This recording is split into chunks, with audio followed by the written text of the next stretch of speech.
ఈరోజు నేను మీ ముందు మాట్లాడుతున్నానంటే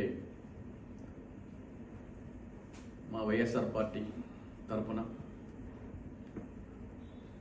5 ఏళ్ళు పరిపాలన చేసిన దానికి మా పూతలపూడి నియోజకవర్గం ప్రజలందరూ కూడా నేను థ్యాంక్స్ చెప్తున్నాను. ఈరోజు నేను ఇంత కష్టపడి ఒక దళితుగా పుట్టి ఎక్కడో చిత్తూరు మండలంలో పెరిగి పూతలపూడి నియోజకవర్గంలో ఎమ్మెల్యేగా అయ్యి ఈరోజు నేను మంచి కార్యక్రమం చేసి మా ముఖ్యమంత్రి గారికి ఒక మంచి ఎమ్మెల్యేగా నేను చేసినాను. కానీ ఈరోజు నేను చేసింది తప్పు ఏమీ నాకు తెలియదు. కానీ ఈరోజు మాకు సీటు కేటాయిస్తలేదు అని చెప్తున్నారు. మా తప్పు ఏముండదని కూడా ఆయన ఒకసారి తెలియజేస్తున్నారు. మా తప్పు ఏం చేసినాము, అట్లీస్ట్ 5 ఏళ్ళుగా మీరు ఒక్కసారైనా మనం పిలిపించి ఒక 1 ఇయర్కి ఒకసారి పిలిపించి మీరు చేసే పద్ధతి కరెక్టే కాదు, మీరు ఇది చేసింది ఇది తప్పు, ప్రజలతో మీరు కరెక్ట్ లేదా, లేదు మీరు చేసింది కరెక్టా, నా ఒక్క వ్యక్తిగత కరెక్ట్ లేదా అన్నది కూడా అడుగుండొచ్చు. 5 ఏళ్ళుగా గడప గడప తిరగమన్నారు, 5 ఏళ్ళుగా గడప గడప తిరిగినాను. సీఎం గారు అనౌన్స్మెంట్ చేయకముందే దాదాపు నేను 5 నెలలకు ముందే నేను చేస్తాను అనమాట. మళ్ళీ అనౌన్స్మెంట్ చేసిన తర్వాత మళ్ళీ నేను 1.5 ఇయర్గా నేను గడప గడప చేస్తాను.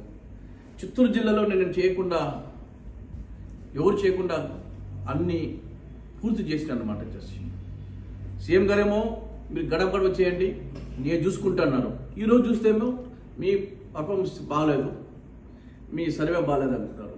ఇది ఎక్కడి నుంచి ఎక్కడికి కరెక్ట్ అది కూడా మాకు అర్థం కలగచ్చేసి.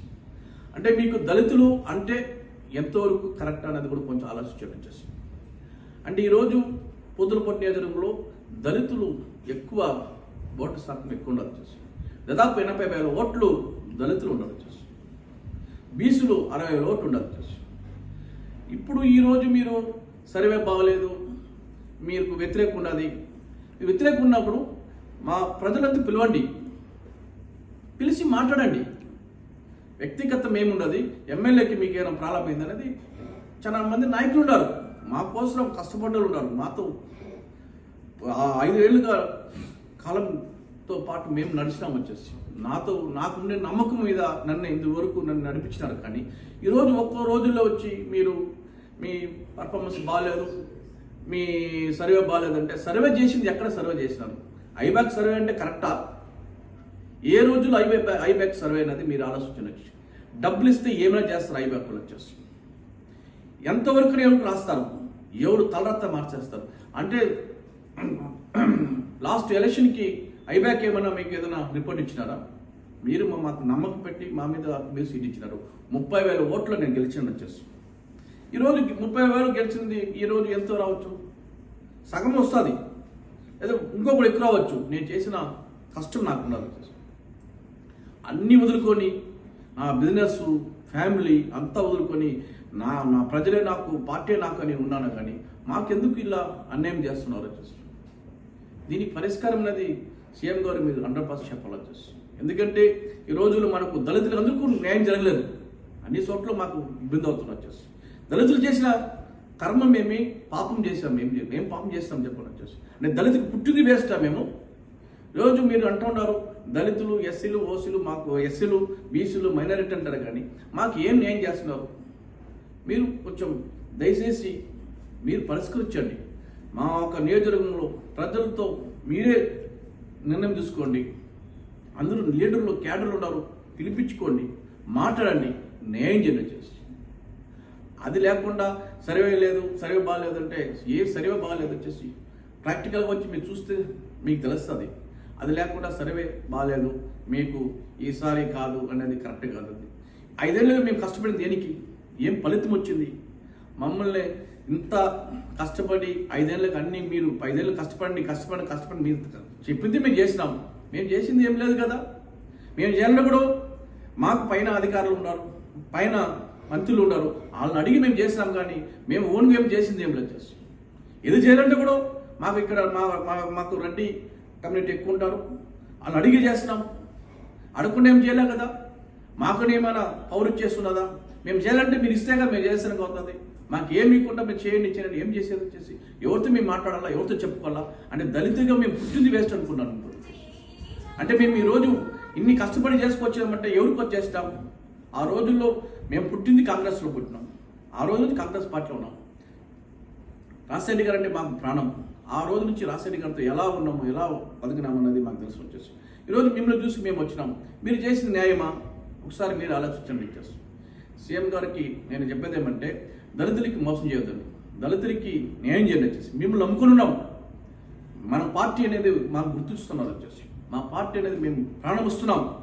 గతంలో నాకు ఎలక్షన్ అప్పుడు నన్ను కొట్టేస్తే సచ్చి బతికినాను.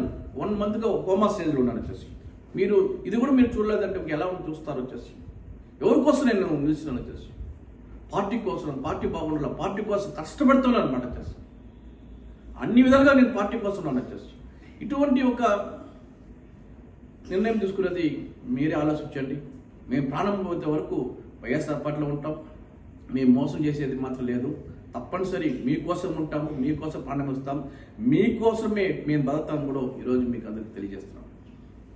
ముఖ్యమంత్రి గారు కలిసినప్పుడు సర్వే బాగాలేదు, కొంచెం మీ మీద వ్యతిరేకం ఉన్నది చెప్పినారు. వ్యతిరేకం ఉన్నది మీరు తెలియజేయండి. ఏం వ్యతిరేకం ఉన్నది మీరు మా నాయకులతో మాట్లాడండి, మా నాయకులతో మాట్లాడి మీరు నిర్ణయం తీసుకోండి నేను చెప్పినానే తప్ప ఆయన అడిగినప్పుడు ఇదే మాట్లాడినాను. వచ్చేసి 5 ఏళ్ళు మేము కష్టపడినాము, 5 ఏళ్ళు కష్టపడాలి. ఈరోజు చూస్తున్నారు. ఈరోజు నాకు ఒకటి బాధాకరం ఏమంటే గెలవని సీటు కూడా ఇస్తున్నారు. చిత్తూరు జిల్లాలో, తిరుపతి జిల్లాలో వాళ్ళు మీద వ్యతిరేక ఎక్కువ ఉండే వాళ్ళకి ఇస్తున్నారు. కానీ మన మీద వ్యతిరేక ఏమున్నది నాకు అర్థం కాలేదు. వచ్చేసి వ్యతిరేక లేని వాళ్ళకి మీద దళితుల మీద ఇంత బురద చేయలేదు కరెక్ట్ కాదు. అది దళితులేను, మాకు న్యాయం లేదంటే ఏం న్యాయం చేస్తారు? మీరు దళితులు దళితులకు ఏం న్యాయం చేస్తున్నారు? మాకు అదే నాకు అర్థం కాకుండా ఉన్నాను. ఇప్పుడు ఓసీ ఉండే చోట్ల ఎక్కడ మార్చినారా? మారలేదు. వచ్చేసి ఎక్కడ దళితులు అక్కడ మార్చున్నారు తప్ప ఓసీ ఉండే చోట్ల ఎక్కడ మార్చినారు చెప్పండి? ఒక్క చోట్ల మార్చలేదు. తిరుపతి జిల్లాలో మొత్తం ఇచ్చినారు. వచ్చేసి వ్యతిరేకంగా ఉంటే కూడా అక్కడ ఇచ్చినారు. కానీ మేము వ్యతిరేక లేకుండా చోట్ల మాకు ఇస్తున్నాం లేదంటే అది ఏ విధంగా మాకు ఓర్చుకోవాలో మాకు అర్థం కాలేదు. వచ్చేసి అది ఎంతవరకు న్యాయం కూడా నాకు తెలియదు. వచ్చేసి ఏం చేస్తాడో ఆయన ఏం చేయాలో ఏ విధంగా నిర్ణయం తీసుకున్నారో అనేది కూడా పార్టీ మీద నమ్ముతున్నాను. ఇప్పటి వరకు కూడా పార్టీ మీద నేను గౌరవిస్తున్నాను. పార్టీ ఏ విధంగా నిర్ణయం తీసుకుంటుందో ఆ విధంగా మేము కూడా కలుసుకుంటాం.